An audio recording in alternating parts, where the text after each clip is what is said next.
नमस्कार, Byju's exam prep IAS Hindi platform पर आपका स्वागत है।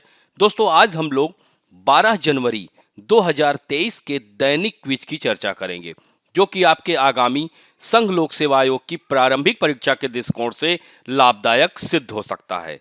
दोस्तों, प्रश्नों को शुरू करने से पहले एक महत्वपूर्ण सूचना है कि Byju's exam prep IAS Hindi platform आप लोगों के संघ लोक सेवा आयोग की परीक्षा की तैयारी को और सरल बनाने के लिए राष्ट्रीय छात्रवृत्ति परीक्षा आयोजित कर रहा है। तो इस तरह से इस परीक्षा में अगर आप भाग लेते हैं तो करीब 90% तक छात्रवृत्ति प्राप्त कर सकते हैं। तो ऐसे में दोस्तों, इसके लिए आप लोग रजिस्ट्रेशन शुरू कर दें, क्योंकि यह परीक्षा 15 जनवरी को सुबह 11 बजे आयोजित की जाएगी। और दोस्तों, यह रजिस्ट्रेशन 15 जनवरी सुबह 6 बजे तक ओपन रहेगा। 6 बजे के बाद रजिस्ट्रेशन नहीं होगा। तो आप लोग ज्यादा से ज्यादा लोग 6 बजे से पहले रजिस्ट्रेशन जरूर कर लें। और दोस्तों, अधिक जानकारी के लिए हमारे इस वीडियो में इसका लिंक दिया जाएगा। तब आइए पहले प्रश्न की ओर चलते हैं। भारतीय संविधान के अनुच्छेद 10 और अनुच्छेद 11 का संबंध है। पहला कथन है एक निश्चित व्यक्ति के नागरिकता के अधिकार से जो पाकिस्तान से भारत आए हैं। दूसरा कथन है नागरिकता के अधिकारों की निरंतरता। तीसरा कथन है संसद कानून द्वारा नागरिकता के अधिकार को विनियमित करेगी। चौथा है संपत्ति का अधिकार। तो दोस्तों, इन चारों कथनों में से सही विकल्प को आपको चुनना है। तो दोस्तों, भारतीय संविधान के भाग 1 में क्या है? भारत राज्यों का संघ होगा, जिसमें अनुच्छेद 1 से लेकर 4 तक वर्णित है। संविधान के भाग 2 में क्या है? नागरिकता का प्रावधान है, जो कि इसमें 5 से लेकर 11 अनुच्छेद तक, यानी 7 अनुच्छेद इसमें शामिल हैं। तो यानी 10 और 11 जो अनुच्छेद है यह नागरिकता से संबंधित है। तो संविधान में भारतीय नागरिकता सुनिश्चित करने वाली कोई स्थायी विधि नहीं है, बल्कि अनुच्छेद 11 के तहत यह संसद पर छोड़ दिया गया है कि वह इस संबंध में उचित स्थायी कानून बनाए। और संसद ने इसी को क्रियान्वित करने के उद्देश्य से साल 1955 में नागरिकता अधिनियम अधिनियमित किया था। लेकिन जब तक यह कानून नहीं बना था, तब तक किसे भारत का नागरिक माना जाएगा, किसे नहीं, इसका उल्लेख अनुच्छेद 5 से लेकर 11 तक किया गया है। और इसी के तहत तो दोस्तों, ऐसे में अनुच्छेद 10 और 11 की बात की जा रही है। तो इन चारों में अगर हम बात करते हैं तो अनुच्छेद 10 क्या कहता है? नागरिकता के अधिकारों का बने रहना। यानी यह अनुच्छेद एक आश्वासन देता है कि जिन लोगों को अनुच्छेद 5, 6, 7 और 8 के तहत नागरिकता दी गई है, वे भारत में नागरिक बने रहेंगे। यानी कि ऐसे लोगों से नागरिकता नहीं छीनी जाएगी। तब तो दोस्तों, ऐसे में दूसरा कथन तो सही है, पहला नहीं होगा, क्योंकि पहला जो है भारतीय संविधान का अनुच्छेद 6 के बारे में वर्णन कर रहा है, जो कि पाकिस्तान से भारत आने वाले व्यक्तियों की नागरिकता के अधिकार से संबंधित है। तो यह अनुच्छेद 6 में वर्णित है। तो दूसरा कथन तो सत्य है। तीसरा है संसद कानून द्वारा नागरिकता के अधिकार को विनियमित करे। तो हमने क्या बताया कि अनुच्छेद 11 के तहत संसद पर छोड़ दिया जाता है कि वह इस संबंध में उचित स्थायी कानून बनाए। तो यानी तीसरा भी होगा, 2 और 3। चौथा जो कि संपत्ति का अधिकार है, दोस्तों यह नागरिकता के अधिकार के अंतर्गत आता ही नहीं है। ऐसे में कथन 2 और 3 सत्य होगा, यानी उत्तर ए होगा। इससे संबंधित खबर आई हुई है द इंडियन एक्सप्रेस में। इसे आप लोग जरूर देखेंगे कि असम नागरिकता याचिका यानी सुप्रीम कोर्ट नागरिकता अधिनियम की धारा 6A की संवैधानिकता की जांच करेगा। चीफ जस्टिस चंद्रचूड़ की अध्यक्षता वाली संविधान पीठ ने कहा है कि नागरिकता अधिनियम की धारा 6A किसी संवैधानिक दुर्बलता से ग्रस्त है या नहीं, इसके सवाल में इस मामले में उठने वाले मुद्दों को शामिल किया गया है। कई संगठनों ने इस धारा को खत्म करने की अपील की है। तो इससे संबंधित यहां पर आप देख सकते हैं, यह खबर है। अब बढ़ते हैं दूसरे महत्वपूर्ण प्रश्न की ओर। निम्नलिखित कथनों में से किस वन्य जीव अभ्यारण्य में इंडियन स्कीमर दिखाई देने की सर्वाधिक संभावना है? कोरिंगा वन्य जीव अभ्यारण्य, नंधौर वन्य जीव अभ्यारण्य, पेरियार वन्य जीव अभ्यारण्य, घाटी गांव वन्य जीव अभ्यारण्य। तो दोस्तों इंडियन स्कीमर, इसे दोस्तों हिंदी में पनचीरा कहा जाता है और इसे राजस्थानी भाषा में पंछीड़ा कहते हैं। यह अपनी काली टोपी और चटक नारंगी रंग की चोंच, जिसका निचला भाग ऊपरी भाग की अपेक्षा लंबा होने के कारण इसे आसानी से पहचाना जा सकता है। दोस्तों इंडियन स्कीमर मुख्य रूप से नदियों, झीलों और नम भूमियों में पाए जाने वाले सुंदर पक्षी हैं, जो पहले भारतीय उपमहाद्वीप में तथा चीन, म्यांमार में बहुतायत में पाए जाते थे, लेकिन अब केवल पाकिस्तान और म्यांमार में इनकी बहुत ही कम संख्या जीवित बची है। वर्तमान में भारत और बांग्लादेश में इंडियन स्कीमर पाए जा रहे हैं और यह केवल मात्र भारत में प्रजनन करते हैं। तो दोस्तों इससे संबंधित जो खबर है द हिंदू में आई हुई है, Godavari estuary has become prime habitat for Indian schemer. दोस्तों इंडियन स्कीमर का जंतु वैज्ञानिक नाम रिनचॉप्स अल्बिकोलिस है। तो दोस्तों यहां पर देख सकते हैं गोदावरी एस्चुरी। तो गोदावरी नदी कहां बहती है? यहां पर आप देख सकते हैं आंध्र प्रदेश के तटीय क्षेत्र पर गोदावरी नदी। तो इसका मतलब है कि यहां पर वन्य जीव अभ्यारण्य कौन सा पाया जाएगा? तो वह है कोरिंगा वन्य जीव अभ्यारण्य। तो दोस्तों यहां पर आप देख सकते हैं यह कोरिंगा वन्य जीव अभ्यारण्य है, जो कि सुंदरवन डेल्टा के बाद दूसरा सबसे बड़ा मैंग्रोव वन क्षेत्र है।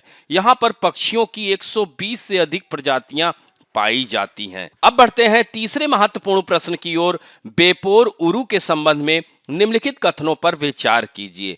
यह आंध्र प्रदेश के मछलीपट्टनम में बनाई जाने वाली दस्तकारी वाली लकड़ी की नाव है। दोस्तों यह लकड़ी की नाव है, यह तो सही है, लेकिन यह आंध्र प्रदेश में नहीं बल्कि केरल के बेपोर में, तो वहां यह बनाई जाती है। दूसरा कथन है बेपोर उरु के निर्माण में खलासी और ओडाई संलग्न है। यह तो एकदम सही है। दोस्तों यह पारंपरिक शिल्प भौगोलिक संकेत के रूप में संरक्षित है। दोस्तों यह भी कथन असत्य है, क्योंकि इसके लिए मांग की जा रही है। इवन जिला पर्यटन संवर्धन परिषद कोझिकोड ने प्रसिद्ध बेपोर उरु यानी नाव के लिए भौगोलिक संकेत टैग के लिए आवेदन किया है, न कि अभी तक इसको जीआई टैग मिला है। तो दोस्तों ऐसे में केवल 2 कथन सही होगा, अतः उत्तर डी होगा। तो इससे संबंधित द हिंदू में आई हुई खबर है कि Beypore boat to figure in DPR for Swadesh Darshan project. तो दोस्तों यहां पर आप देख सकते हैं ये बेपोर ऊपर कोझिकोड है। तो ऐतिहासिक रिकॉर्ड यही बताते हैं कि बेपोर पहली शताब्दी के बाद से दुनिया भर के व्यापारियों के लिए एक प्रसिद्ध समुद्री केंद्र रहा है और प्रतिष्ठित उरु जहाजों में लगभग 2000 वर्षों से उच्च मांग रही है। तो बेपोर में उरु नावों को लॉन्च करने में लगे कुशल मूल निवासी खलासियों का इतिहास 2000 साल पहले का है। और दोस्तों रिकॉर्ड यही बताते हैं कि पारंपरिक रूप से उरु निर्माण के लिए जुड़े कई समुदाय हैं। इनमें प्रमुख लोग ओडियाज हैं। वे जहाज निर्माण के तकनीकी मामलों का प्रबंधन करते हैं। उनके परिवार का नाम ओडम से आता है। तो दोस्तों ओडाइयों के बाद खलासी उरु निर्माण से जुड़ा एक अन्य प्रमुख वर्ग है। दोस्तों यहीं पर थोड़ा सा स्वदेश दर्शन परियोजना के बारे में जान लीजिए। तो यह 2014-15 में स्टार्ट की गई परियोजना है। भारत सरकार की इस योजना में 2 योजनाओं को जोड़ा गया है। पहली योजना जिसका नाम प्रसाद योजना है, जिसका उद्देश्य प्रत्येक धर्म के तीर्थ स्थलों को सुविधा प्रदान करना। दूसरी योजना है स्वदेश दर्शन योजना। यह योजना एक प्रकार की थीम पर आधारित है, जो पर्यटन सर्किट के विकास को बढ़ावा देने के लिए बनाई गई है। दोस्तों स्वदेश दर्शन योजना के तहत सार्वजनिक वित्त पोषण हेतु परियोजना घटकों के लिए 100% केंद्र वित्त पोषण करता है। अब बढ़ते हैं चौथे प्रश्न की ओर। निम्नलिखित में से किसने स्वामी विवेकानंद को आधुनिक भारत का निर्माता कहा था? दोस्तों नेताजी सुभाष चंद्र बोस जी ने कहा था। दोस्तों आज 12 जनवरी है, राष्ट्रीय युवा दिवस। तो इनकी जयंती के अवसर पर राष्ट्रीय युवा दिवस मनाया जाता है। दोस्तों हर साल 12 जनवरी को, क्योंकि 12 जनवरी 1863 को कोलकाता में स्वामी विवेकानंद जी का जन्म हुआ था। दोस्तों भारत सरकार ने 1984 से इनके जन्म दिवस को राष्ट्रीय युवा दिवस के रूप में मनाने की घोषणा की और 1985 से हर साल यह मनाया जा रहा है। तो स्वामी विवेकानंद एक दार्शनिक, आध्यात्मिक नेता, शिक्षक थे जिन्होंने भारतीय स्वतंत्रता आंदोलन और भारत में हिंदू धर्म के पुनरुत्थान में महत्वपूर्ण भूमिका निभाई। स्वामी विवेकानंद को शिक्षा के क्षेत्र में उनके योगदान और भारत के युवाओं को सशक्त बनाने के लिए उनके प्रयासों के लिए भी जाना जाता है। शिक्षा, राष्ट्रवाद और आध्यात्मिकता पर उनकी सीख युवाओं के लिए प्रेरणा है। स्वामी विवेकानंद के कुछ विचार ऐसे हैं जो छात्रों के मन मस्तिष्क पर अंकित रहते हैं। जैसे वह बोलते हैं कि उठो, जागो और तब तक नहीं रुको जब तक लक्ष्य ना प्राप्त हो जाए। जैसे आप लोग आज संघ लोक सेवा आयोग की तैयारी के लिए लगे हुए हैं तो एकदम डटे रहिए, निश्चित रूप से आपको सफलता मिलेगी। और इस कोट को अपने मन मस्तिष्क में अंकित कर लीजिए। इसी तरह से उनका एक कोट और था कि ब्रह्मांड की सारी शक्तियां पहले से ही हमारी हैं, वे हम ही हैं जो अपनी आंखों पर हाथ रख लेते हैं और फिर रोते हैं कि कितना अंधकार है। यानी वह शक्ति आप लोगों में है, आप संघ लोक सेवा आयोग की परीक्षा को पास कर सकते हैं। यानी अपनी शक्ति को पहचानो, यही उनका कथन था। तो खुद को कमजोर समझना सबसे बड़ा पाप है, यह भी कोटेशन उनका बहुत ही महत्वपूर्ण माना जाता है। दोस्तों, उनकी इतनी बातें हैं कि इस क्लास में बताना पॉसिबल नहीं होगा, लेकिन मुझे लगता है कि आप सब लोगों को इनके बारे में बहुत सारी जानकारियां होंगी। अब बढ़ते हैं 2017 में आए हुए प्रश्न की ओर। कभी कभी समाचारों में दिखाई पड़ने वाले घरेलू अंश आवश्यकता डोमेस्टिक कंटेंट रिक्वायरमेंट पद का संबंध किससे है? पहला कथन है हमारे देश में सौर शक्ति उत्पादन का विकास करने से। दूसरा है हमारे देश में विदेशी टीवी चैनलों को अनुज्ञप्ति प्रदान करने से। तीसरा है हमारे देश के खाद्य उत्पादों को अन्य देशों को निर्यात करने से। चौथा है विदेशी शिक्षा संस्थाओं को हमारे देश में अपने परिसर स्थापित करने की अनुमति देने से। तो दोस्तों, इसमें उत्तर होगा ए, हमारे देश में सौर शक्ति उत्पादन का विकास करने से। घरेलू सामग्री की आवश्यकता शब्द को कभी कभी समाचारों में देखा जाता है। यह हमारे देश में सौर ऊर्जा उत्पादन का विकास करने के संदर्भ में है। यह जवाहरलाल नेहरू राष्ट्रीय सौर मिशन में संस्थापित किया गया था। दोस्तों, राष्ट्रीय सौर मिशन को जवाहरलाल नेहरू राष्ट्रीय सौर मिशन के रूप में भी जाना जाता है और इसे भारत में 2010 में अपनाया गया था। इसका उद्देश्य ही था कि 2022 तक 1 लाख मेगावाट की ग्रिड से जुड़े सौर ऊर्जा की क्षमता के लक्ष्य को प्राप्त करना है। तो इस तरह से चरण 1, चरण 2 में भाग लेने वाले सौर ऊर्जा विकासकों पर एक अनिवार्य घरेलू सामग्री की आवश्यकता लागू की गई थी।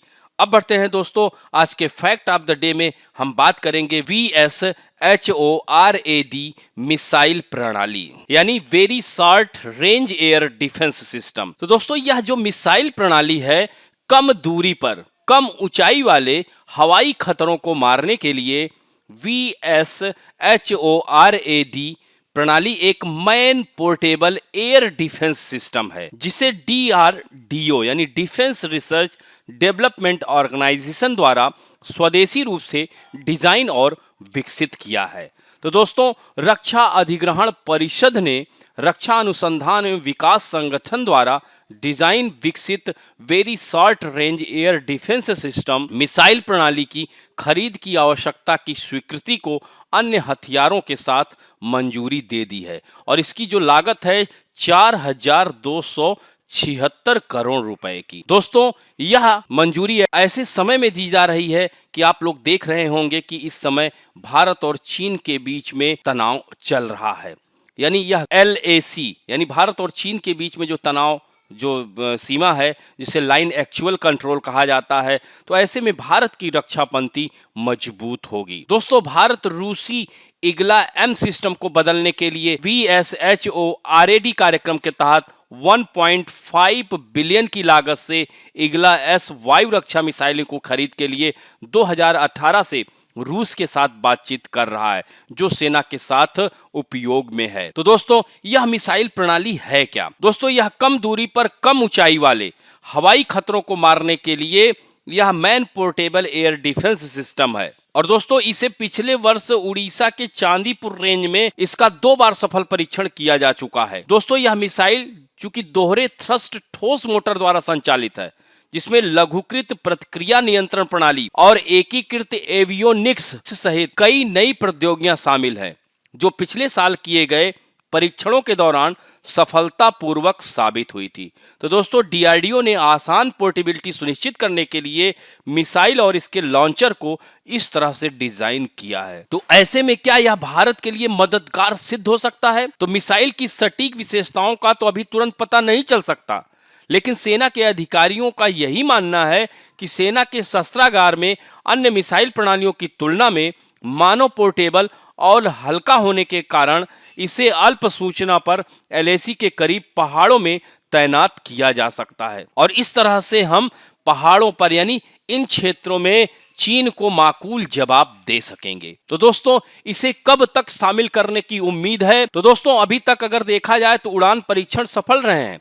तो रक्षा अधिकारियों का अनुमान है कि अगर समय पर आदेश दिए जाते हैं तो यह मिसाइल सिस्टम को 3 से 4 साल में उद्योग के समर्थन से बलों तक पहुंचाया जा सकता है। दोस्तों, आज के लिए आप लोगों के लिए प्रश्न है कि भारत के संविधान में नागरिकता को किस देश के संविधान से लिया गया है? दूसरा महत्वपूर्ण प्रश्न है, इंडियन स्कीमर का जंतु वैज्ञानिक नाम क्या है? तो इस तरह से इन दोनों प्रश्नों के उत्तर जरूर दीजिएगा। आशा करता हूं कि आज का वीडियो आप लोगों को अच्छा लगेगा। यदि अच्छा लगे तो प्लीज लाइक, शेयर, सब्सक्राइब और बेल आइकन दबाना ना भूलें। धन्यवाद।